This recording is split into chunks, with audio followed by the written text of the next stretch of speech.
Je m'appelle Abdoulaye Alioune Ndiaye, je suis en master en Cage et je suis actuellement en stage en Gambie, au GPA, qui est le Gambia Port Authority, le port autonome de Gambie. La Gambie est un pays assez enclavé, mais par sa position qui connaît un assez bon réseau maritime, c'est-à-dire de nombreux cargos transitent par la Gambie avant d'atteindre d'autres pays comme le Sénégal, le Mali ou encore même le Burkina, au revoir au Tchad.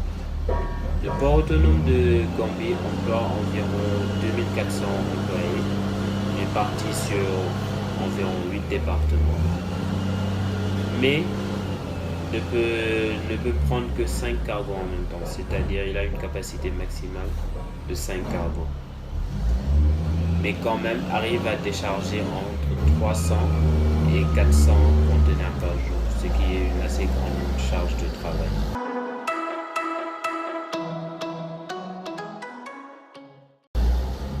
Alors, je travaille actuellement avec le département logistique, mais avant cela, j'ai eu à faire un tour dans les différents départements, c'est-à-dire j'ai eu une période d'orientation où il fallait s'intégrer dans les différents départements et avoir une idée du travail effectué.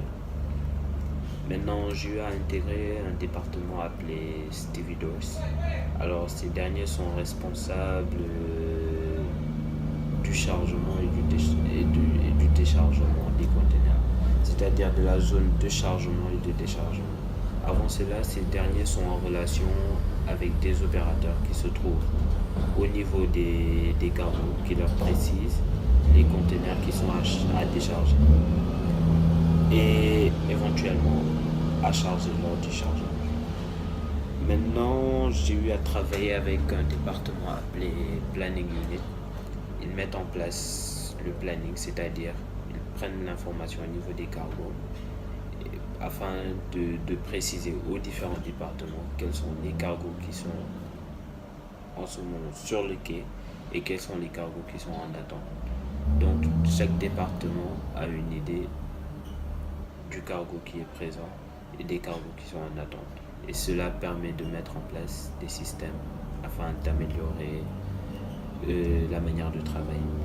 Maintenant, j'ai eu aussi à intégrer un département appelé Rating. Il s'occupe surtout de mettre en place des factures pro forma pour les clients afin que ces derniers sachent combien ils ont à payer pour faire sortir leurs conteneurs.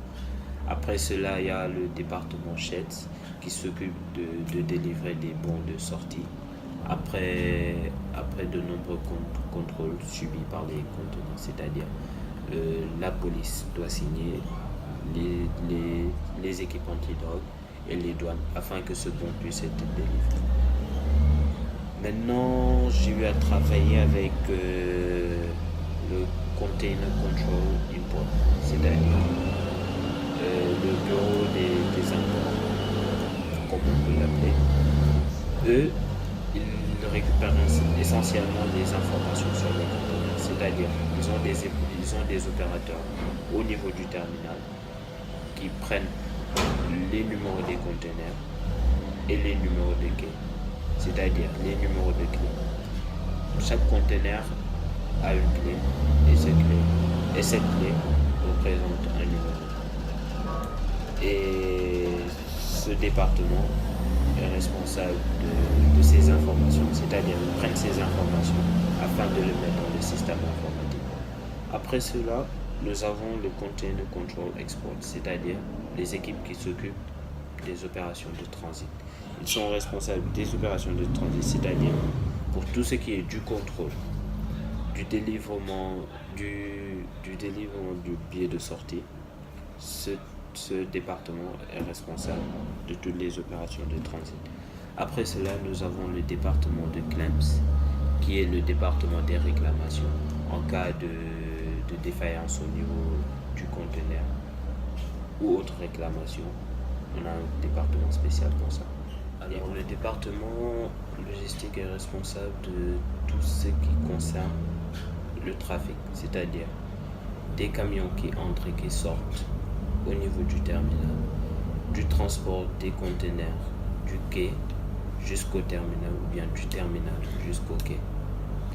Maintenant, pour ma part, la tâche qui m'a été confiée était surtout de relever le temps que passaient les trailers dans le terminal et le temps qu'ils effectuaient durant le transport. C'est-à-dire, je relevais les dates d'entrée et sortie au niveau du terminal, ce qui nous permettait après de voir comment se passe le transport et est-ce qu'il y aurait des moyens de réduire ce temps afin que la charge de travail puisse augmenter et pour qu'on puisse avoir plus de revenus.